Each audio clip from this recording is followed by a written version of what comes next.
uzima.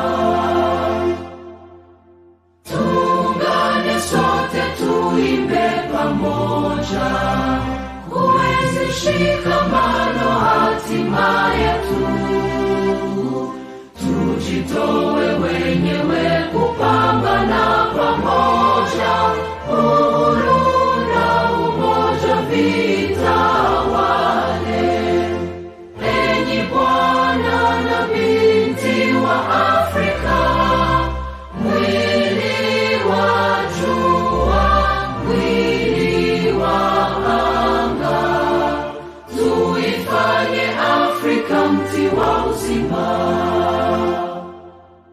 Tuungane sote na tujibidishe kutoa kilicho bora kwa Afrika. Chimbuko la wanadamu, chemchemi ya utamaduni, tumaini letu wakati wa mafarakano. Enyi bwana na binti wa Afrika, mwili wa jua, mwili wa anga, tuifanye Afrika mti wa uzima. We talk about Africa, and we talk about Humanist TV Africa as one of those channels that bring Africa to you, but also bring meaning to television. We are a television that promotes human rights that others basically ignore, more so in Africa.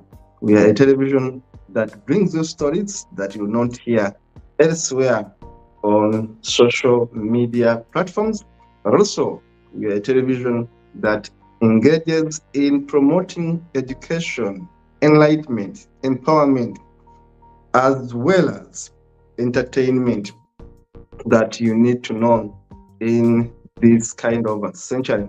Now, today, Humanist TV Africa is based in so many countries, including Uganda, Kenya. We are having offices in Nigeria and Ghana. We have offices in Zimbabwe and Zambia, Sierra Leone. We are also based in the UK and the US. We are still opening up offices elsewhere. We encourage you to please consider joining us as part of a moving team that is going to inform and educate our people out of poverty, out of ignorance, and of course empower them to do better for themselves. Today we bring you country profiles, and we are going to be talking about an African country. Some people think it is European, especially because it is so near to Europe, if I may say it that way. This Mediterranean country is a Muslim, call it Arabic country. We call Tunisia. Its capital is Tunis, and of course the name was derived from the colonizers of Tunisia. The French colonized it, the Ottomans colonized it for over 300 years, and Tunisia was once a monarchy. It's no more. Let us look at Tunisia, looking at the map and all the facts about it. Tunisia is the country we are going to be covering today. You see, the map of Tunisia is quite interesting. Red completely and white. Why are these guys wanting red? Is it the violence, or is it the togetherness? Is it the blood that connects human beings? And of course, the stuff I told you, this country is purely Islamic. Now, Tunisia is a country that derives their name from the central, from of course the Latin suffix from the French that gave them this kind of word to mean to lay down, which means to lay down, encampment. It has a Berber root in each tone. Tunisia was also used by the Romans. The Romans used to fight at Tunisia.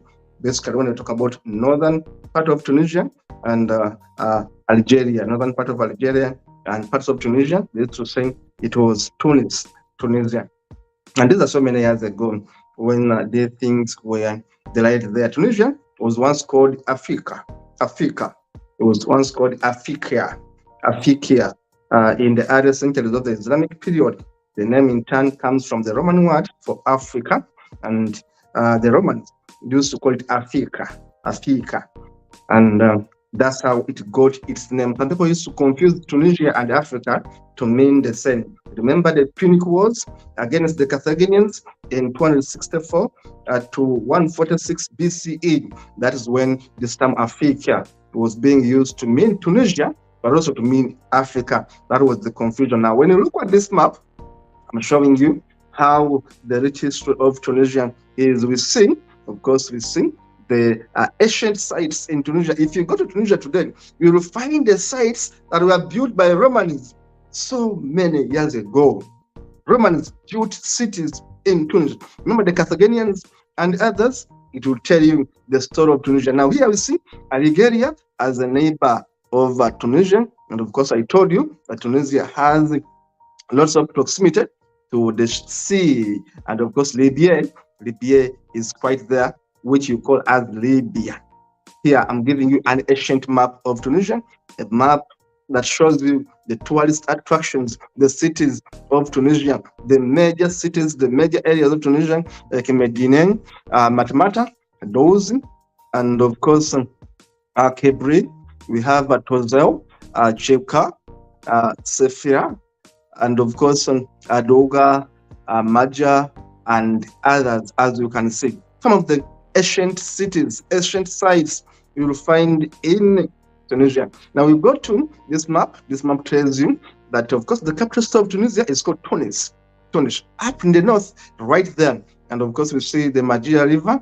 We see the Mediterranean Sea, which gives Tunisia a rare connection to Europe. Tunisia becomes a gateway from Africa to Europe. Just like we saw in Morocco, Tunisia becomes the best gateway to Europe, thanks to the Mediterranean Sea right there. Now we see again Tunisia with the rest of the world. Now you can see, you can be in Tunis and you are looking at Venice, Italy. You are looking at Albania and Greece. You are looking at Barcelona in Spain. You are just in Tunis, but look what the proximity between Tunisia, Spain, Italy, and Albania. Now that's why some people used to think that actually Tunisia was in Europe. No, Tunisia is basically in Africa. It is on that tectonic plate that gives Africa the Africanness. Yes, the country is so near to Europe. You can see Malta is just near Tunis. Malta is just near Tunis. Greece, not far away. Italy, not far away. Spain, not far away. And of course, we see Barcelona and others. These capital cities not far away from Tunisia. So Tunisia became the gateway from North Africa to the rest of Europe. Now, Tunisia is a rich country in terms of minerals. I tell you, Tunisia has minerals, including the rare stones you talk about. Tunisia has all these minerals. It has gypsums. It has, of course, a bit of oil. Tunisia has iron ore. Tunisia has gold. And Tunisia has all these other minerals you talk about there. Look at that mineral map and you'll know what wealth is in Tunisia. Tunisia is a rich country in terms of wealth resources right there. It's not a poor country. In fact, one of the most performing countries in Africa in terms of economy is Tunisia. It's performing well on paper, of course. It's performing well on paper in terms of GDP. Tunisia has one of the most strong GDPs in Africa. Let us look at other maps and see the statistics of Tunisia. Population is about 12 million people. We shall check this one more about Tunisia. And of course, we see population per kilometer is about 75. Life expectancy is 70 years. And of course, life expectancy for females is 77 years there. And of course, death rate is about 7% right there. Female to male is 49 to 50. A bit of more females than males right there. Now, Tunisia, I told you that Tunisia is an Arabic country, a country for the Berbers, a country for the Tuaregs, a country for Arabs, of course, Arab Africans. The official language is Arabic. And of course, we see other languages such as Arabic French, English, and other languages. They speak Arabic as their main language. Of course, they speak a bit of French, and of course, Arabic French. The GDP of Tunisia is one of the best. Give me the GDP back. The GDP is one of the best 46 billion US dollars. Their exports are quite many, and of course imports are also quite many, which makes it a bit bad.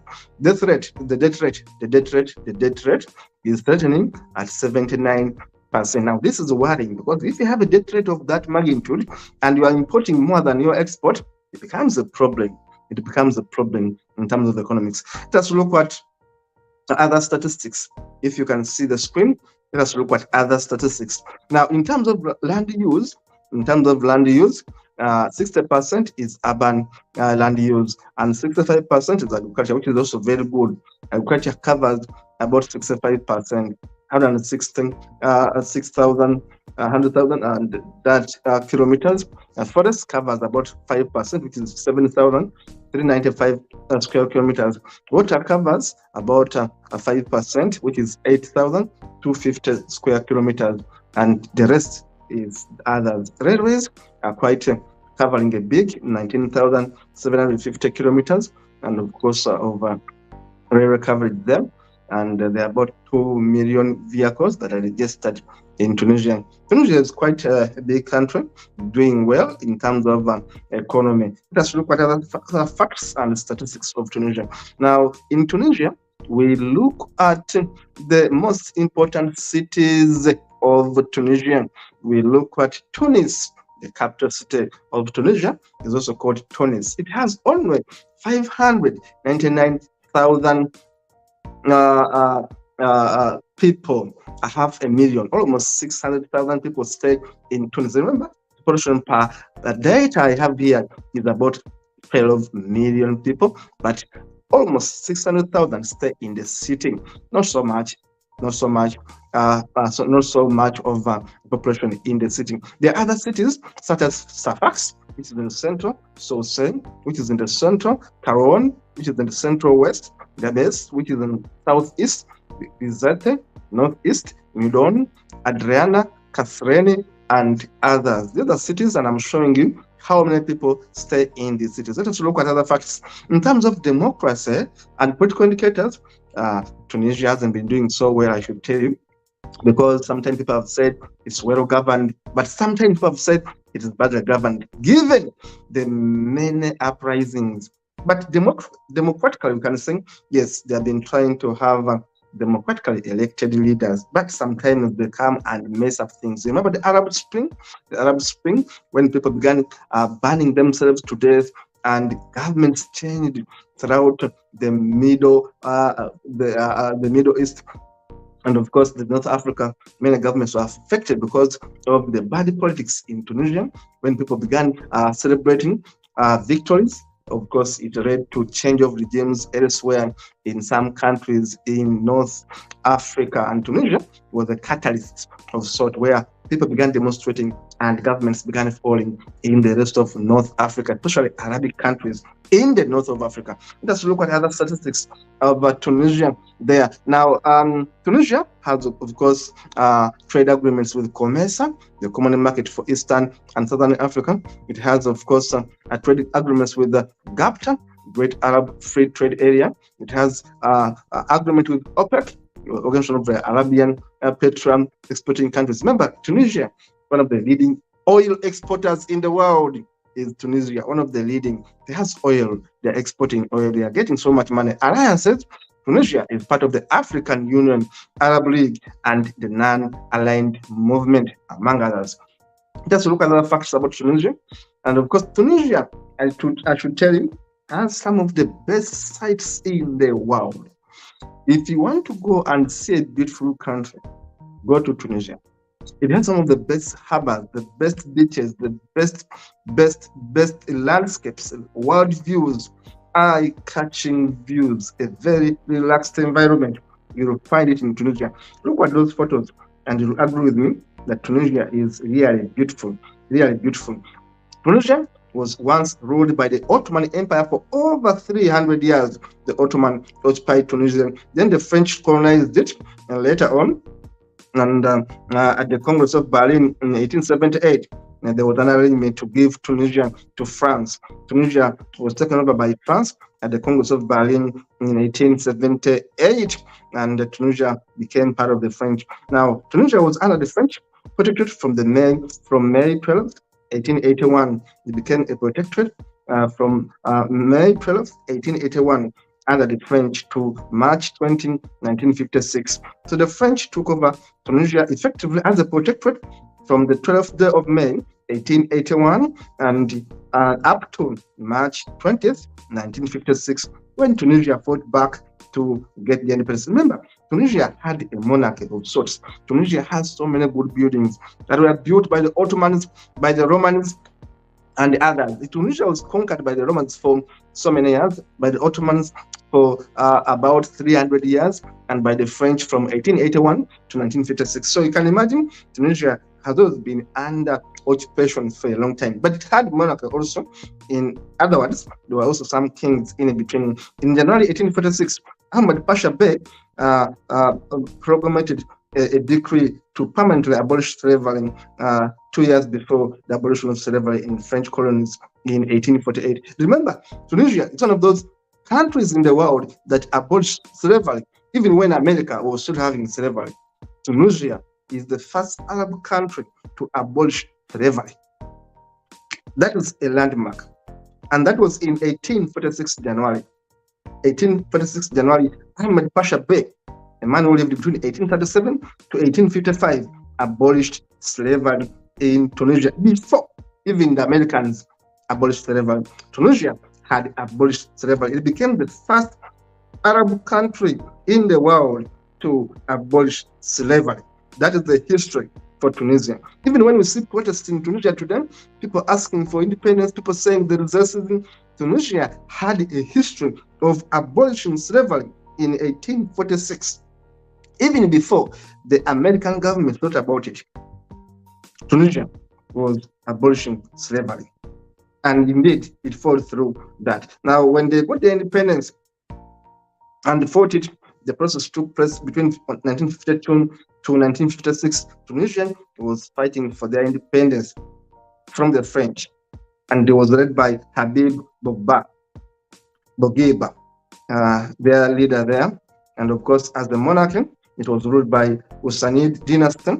The Husainid dynasty that ruled Tunisia as a monarchy from 1705 until the establishment of the French protectorate of Tunisia in 1881. There was a monarchy. There were kings in Tunisia from 1705. It was called the Husainid dynasty. Husainid dynasty ruled Tunisia from 1705 under the monarchy until when the French took over Tunisia in 1881.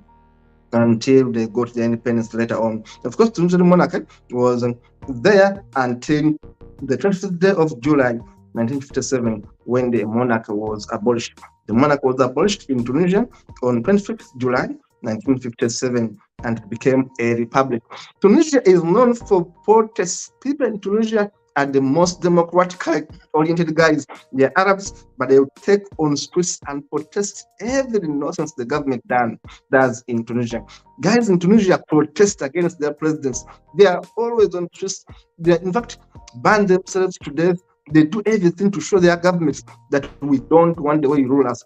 It is said that Tunisia, perhaps, is among the most well-democratic governments in the Arab world.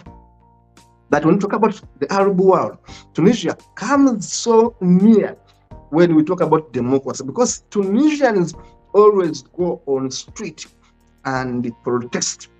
You cannot see it in Saudi Arabia. You will never see it in Jordan. You will never see it in Yemen. You will never see it in Iraq. You will never see it in Turkey, call it Turkey.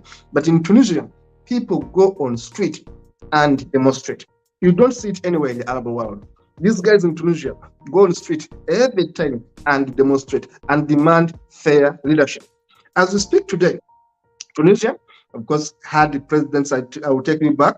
One of the presidents of Tunisia was a man called Habib Bourguiba, who became a president for 30 years. The man ruled them for 30 years.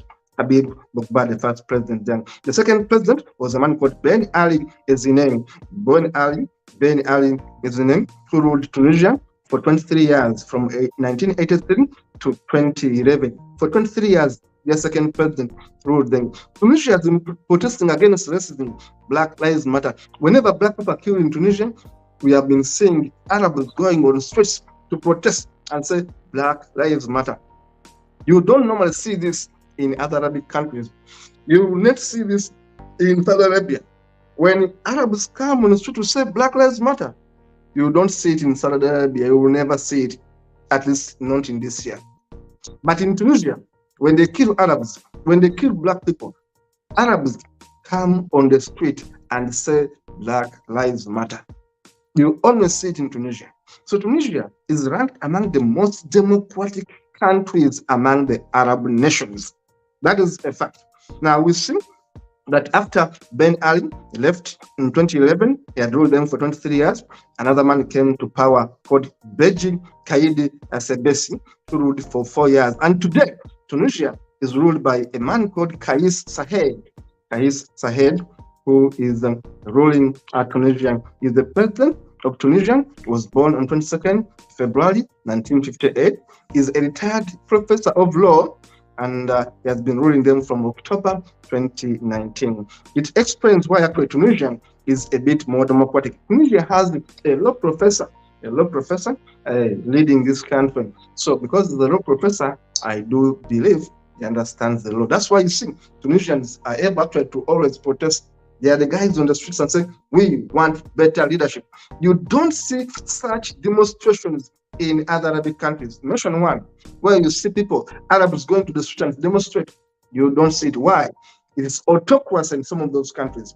In Tunisia, whether you want it or not, the people of Tunisia, Arabs or blacks, will go on the streets and protest, and openly protest and say this is wrong. Tunisia is a good country. The most beautiful beaches, sand dunes, the Mediterranean country that is so near to the Western world is Tunisia. It has oil, it has all these minerals, and has a well-intentioned, focused people in Tunisia. It is Tunisia today, one of the most enticing, most attracting countries in Africa is Tunisia. How about visiting them? You can visit them, but be cautious to be security alert in Tunisia because of some insurgencies and terrorist attacks once in a while. See you in the next one.